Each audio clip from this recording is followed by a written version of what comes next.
Sabe, no mesmo dia, um ser humano pode fazer algo heróico para salvar uma vida e, em outro lugar do mundo, outra pessoa pode fazer exatamente o oposto. O que separa um ato de compaixão de um ato de violência? Essa é a grande questão, né? É isso que a gente vai tentar entender melhor hoje. E para guiar a gente nessa jornada, vamos mergulhar nas ideias de comportamento, a obra-prima do Robert Sapolsky. Ele nos convida a olhar para a biologia humana de um jeito que, olha, talvez a gente nunca tenha pensado antes. No fundo, tudo se resume a essa pergunta, que parece tão simples, mas é talvez a mais complexa de todas. Por que, numa mesma situação, uma pessoa reage de um jeito e outra de um jeito completamente diferente? E o Sapolsky não fica só na teoria, não. Ele traz a coisa para a prática, para ações bem concretas. De um lado, o gesto de conforto, uma mão tocando o braço de alguém que está sofrendo, do outro, um dedo que aperta um gatilho. São dois atos que mostram os extremos de que somos capazes. Para tentar dar conta disso, o que a nossa mente faz? Ela procura atalhos. A gente tem uma tendência natural de querer simplificar, de tentar encaixar as causas em categorias arrumadinhas, sabe? É o que o Sapolsky chama de o problema das caixinhas. E essas caixinhas quase sempre levam a gente para aquele velho debate. É biologia ou é criação? São os genes ou é a cultura? Separar as coisas assim até dá uma sensação de que a gente entendeu, mas o Sapolsky mostra que essa clareza é, na verdade, uma armadilha. E aqui está o pulo do gato. Para ele, pensar nessas caixinhas separadas não é só um erro. É o que mais atrapalha a gente de entender de verdade. A resposta não está numa caixa ou na outra. Está na interação complexa e inseparável entre todas elas. Então tá. Se as caixinhas não funcionam, qual é a alternativa? Bom, a proposta do Sapolsky é fascinante. Em vez de procurar uma causa única, a gente vai fazer uma viagem para trás no tempo, começando exatamente no segundo em que o comportamento acontece. Esse aqui é o nosso mapa para essa viagem. A gente vai literalmente rebobinar a fita camada por camada.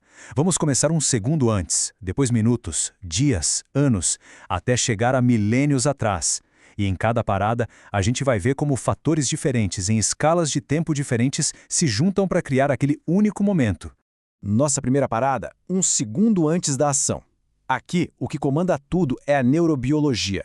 É o cérebro em ação, na sua forma mais pura, mandando sinais elétricos para os músculos se moverem. É a mecânica cerebral em tempo real.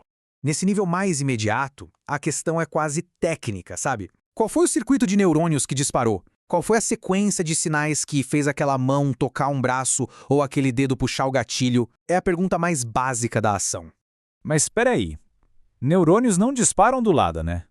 Então vamos voltar só um pouquinho mais, segundos ou minutos antes.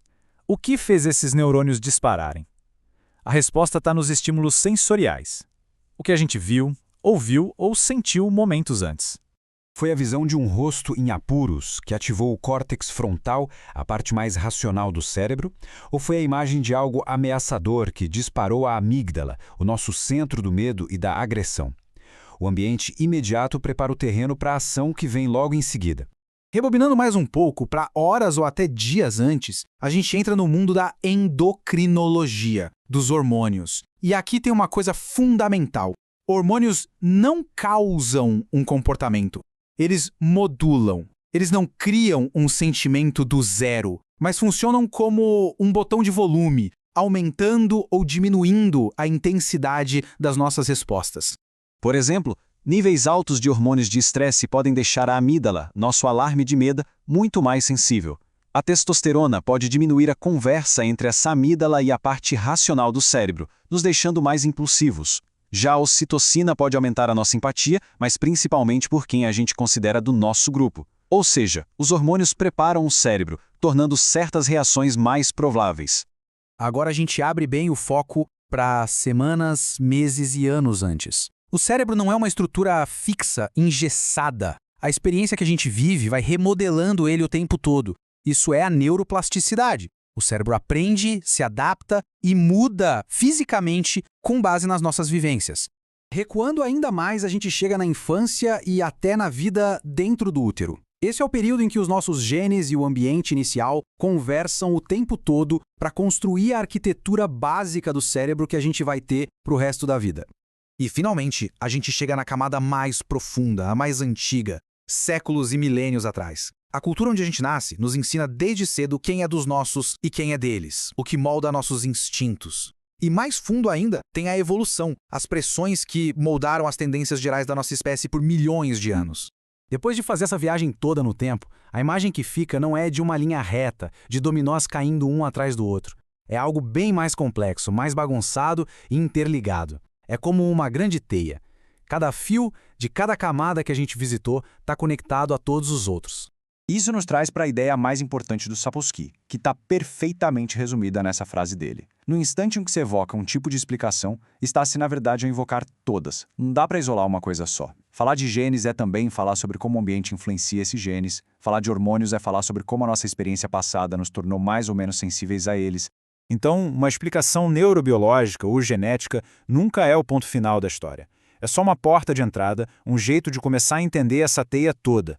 A realidade, no fim das contas, é sempre a interação de tudo isso junto. Ok, tudo isso é bem interessante. É uma forma completamente nova de enxergar o comportamento. Mas, na prática, por que isso importa? Por que essa visão tão complexa faz alguma diferença no nosso dia a dia? Importa, porque muda tudo. Primeiro, porque nos faz parar de procurar um único culpado, seja um gene do mal ou uma criação ruim. Segundo, nos ajuda a entender que nossos melhores e piores impulsos muitas vezes vêm das mesmas raízes biológicas, só que em contextos diferentes. E no fim, nos força a encarar a beleza e a dificuldade que é ser humano, em toda a nossa complexidade. Isso tudo deixa a gente com uma pergunta final, talvez a mais difícil de todas. Se cada ato nosso é o resultado dessa teia imensa de influências, que vem de uma vida inteira e até de milênios de história, o que isso quer dizer sobre livre-arbítrio? E mais importante, se a gente quiser mudar um comportamento para melhor, na gente ou na sociedade, por qual fio, em toda essa teia gigantesca, a gente deveria começar a puxar?